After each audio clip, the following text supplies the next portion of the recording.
I'm Ryan. I'm being joined by. Wait, I got that. I got that backwards. I'm Ryan. I'm being joined by Ryan. Now that I got that right, let's go to the play. Let's go to the play. I always get confused. I need to write this stuff down. Burke County, is that down in Georgia, Ryan? Uh, I think it is. Yeah, it is. And this is from 2024. Apparently, before they enacted the no hurdling rule. Ryan, that one looks pretty obvious to me on camera here. What are you seeing? Yeah, I think if you were to get a bunch of rookies and you wanted to show them a hurdling foul, I think you might show this one. Hurdling in the NFHS rules book is defined as an attempt by a player to jump, hurdle, that's in parentheses, with one or both feet or knees foremost over an opponent who is contacting the ground with no part of his body except one or both feet. And the signal is just the personal foul signal, and it is a 15-yard penalty. Yeah, Ryan, I see that there's no other part of the body of the defender that is touching the ground aside from their feet. It's very clear that that they jumped over the player while just the feet were on the ground. That's hurdling, and this is one of those tough calls because it's different on other days of the week, right? This is different than Sundays, and so people see a Saquon Barkley highlight on Sunday and they say, "Hey, this is great. I want to emulate that." And then in the high school rules, due to safety, we disallow that. And I know a lot of people who are not officials may look at that and say, let them play, let them do the things, let them do those cool plays. And anytime you have to call back a cool play, a lot of people get upset about it. But really, it's a safety thing. These are kids who, if they do leave their feet that way, could end up, in a precarious situation, have a head or neck injury, that type of thing. So that's why we call it. And I think you got to call that one, Ryan. I think you got to call it no matter if it's scoring play or not. But you got to call it there. Your thoughts? Well, first of all, by the way, Saquon Barkley just had his number retired from his high school in Pennsylvania. Nice. You don't get that just everywhere. Only here do you get tidbits like that. So I've had some officials tell me, why can't they hurdle? What's the big deal? I think you touched on it. They see Saquon Barkley. Some kids can do that. Some kids have that knack, that gift. They can hurdle people. They can hurdle me. They can hurdle you. Others see that on TV and maybe not so much. And so maybe they try to hurdle, and instead of hurdling, they put a foot in someone's chest or a toe on someone's chin, or maybe they hurt themselves. So I get why it's illegal. Safety, as you said. My question watching this is there were two officials right there. The chances of both officials not having read the rule book ever, and I'm kidding, two officials not knowing that rule or forgetting that rule seems fairly small. So my question is this a difference in philosophy? Do some areas look at hurdling different? If they see that player go down, they let it go, regardless of if they have one more than I think it's what's it more than a not no body part except one or both feet. Maybe they don't care about that. They only care about the angle of the tackler or the would be tackler. I don't know. That is my question because it does seem like we had two officials right there on a touchdown play that seemed like it needed to come back. And I'm wondering, is hurdling the next helping the runner? Yeah, is there going to be a lot of controversy to that? Is that something that officials will say, I'm not calling that, because they have a philosophical disagreement with us? Love to hear the commenters, and below we got the best commenters in the high school officiating game. Let us know. Are you calling that hurdling? Do you normally call hurdling in your sort of day to day, or are you letting those things slide? And if you do let them slide, is this a personal thing, an association thing, or anything that you've heard from your state?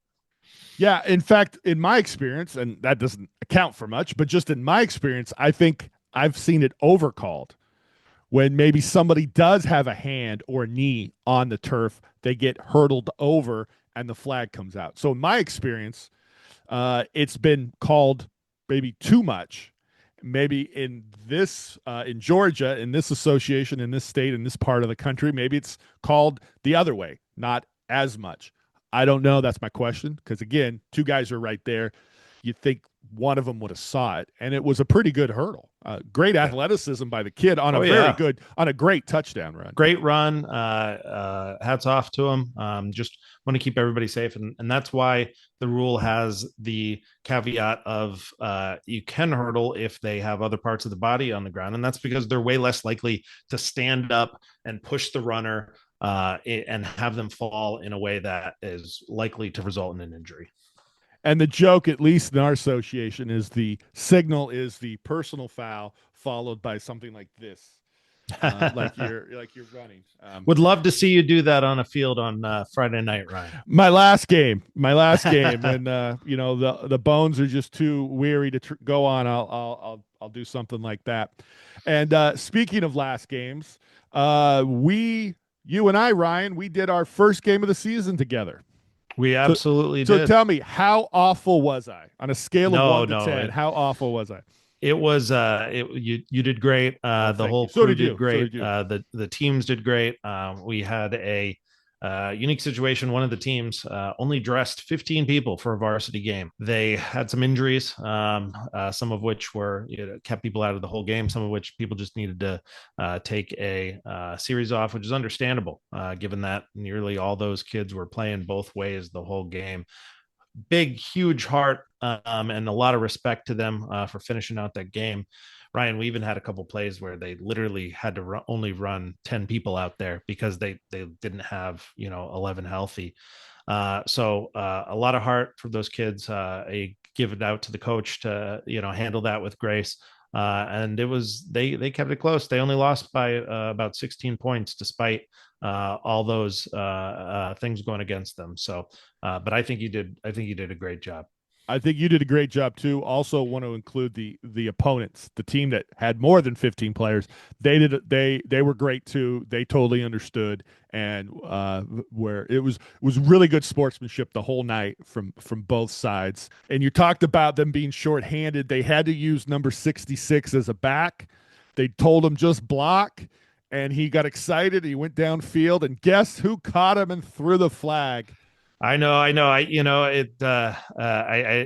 ineligible downfield. His You know, parents I were in the stand. His grandparents, his aunt and uncle flew in from Florida, and yeah, here's Ryan throwing a flag on him. and we sometimes for lower level games we don't worry about numbers, right? Because they got to wear what jersey they fits when they're playing in We're the just sixth lucky they grade have. rec league. Yeah. Yeah, we're just lucky they have a jersey. Yeah. So for lower level games, we don't necessarily worry about numbering requirements. Let us know in the comments for your youth games. Are you worried about number requirements, or is this something that you only worry about at the higher levels? And if so, what levels? But I just saw number 66, and I saw him about 20 yards down the field on a pass play that went beyond the line of scrimmage, so the flag came out. But I understand sort of why it happened, because they were having to use players out of position. Well, I'd rather them use 66 as a back than 88 as a tackle, so that was good. So I think teams can overcome just about anything. They can overcome field conditions, weather conditions, bad weather conditions. They can overcome penalties, bad officiating, bad coaching, having their star player out. But one thing they can't overcome is low numbers. That is just really tough, because even young kids need a blow every now and then. They need to take a break. Football's a tough game. So I think the team that had 15 players scored on their first drive, like two or three plays into it, which I was a little bit surprised. I was impressed, but I was a little bit surprised. Like, hey, all right, way to go. Great play call. They scored a touchdown. And then the quarterback threw up. And I'm like, "Are you okay?" And then he threw up again. And I'm like, "Okay, you need to go." I know that compromises them. So the try, they kicked the field goal. It was good, but they had an illegal formation.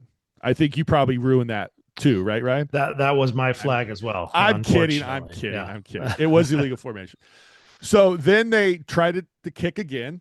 Bad snap. I forget who picked it up, either the kicker or the holder, and they ran it in for the try, but we had a block in the back. So we're going to try it for a third time, right? And you could tell week one, special teams probably isn't going to be where it's at.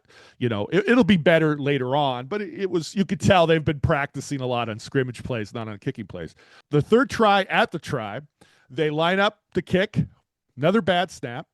I think it was the holder, drops back. He's getting wrapped up and he throws the ball away on your side, Ryan. And yes. What did you do? It did not, in our association and our mechanic, the headline stays on the line of scrimmage and is sort of the arbiter of whether a pass goes beyond the line of scrimmage. Went to you saying ball did not go beyond the line of scrimmage and there was nobody in the area. We don't have a particular signal for that. Usually that's a conversation. You go to the white hat and say, hey, they didn't reach the line to gain, and there's no one in the area. If there is somebody in the area, I'll just point it out to you. But there's no signal for the opposite of that. So I let you know, hey, Ryan, this is what we have, because in our mechanics, that's a call that the white hat decides on. And so take it from there, Ryan. And what baloney did I give you? It was the tackle. It was the defender that did that. I just could not throw another flag, and it wasn't good anyway, and it would obviously have been declined. And the AD gave up his office so we could dress, and then gave us hamburgers after the game. I know that none of that played into it, but I was just like, Ryan made a really good call, and I wimped out. Like, yeah, we're good. No. Your leadership is always appreciated and respected. You're too kind. It was a really fun game. Like I said, both teams, even with 15 players, they played really hard. They should be really proud of themselves. And the crew was great. If I was to invite like officials over for a sleepover, like for my birthday, it would have been the 4 other guys I worked with that night. And I'm just curious which of those 4 guys would have called his mom early so they could come. Because he's crying because he didn't want to spend the night. But yeah, it was really fun for me working with you, Ryan, and the other 3 guys. It was a lot of fun. Always a pleasure. And I'd be interested to hear in the comments, have you had a situation like that where you've had players, the team not have enough and have to run out with 10?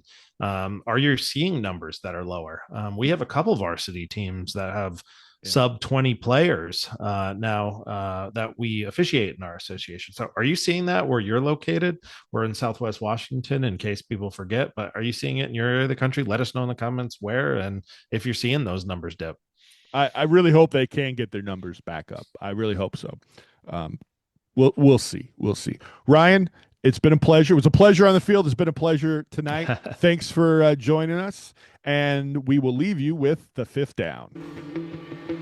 Welcome back inside the Sonic Friday Night Rivals High School Football Game of the Week from Lugoff Elgin High School. They hosted Laura Richard up 7-0. Stacy Huff, Joe Cash, and Claire Foley down on the field with us, and the band played on. Smells like teen spirit up in here.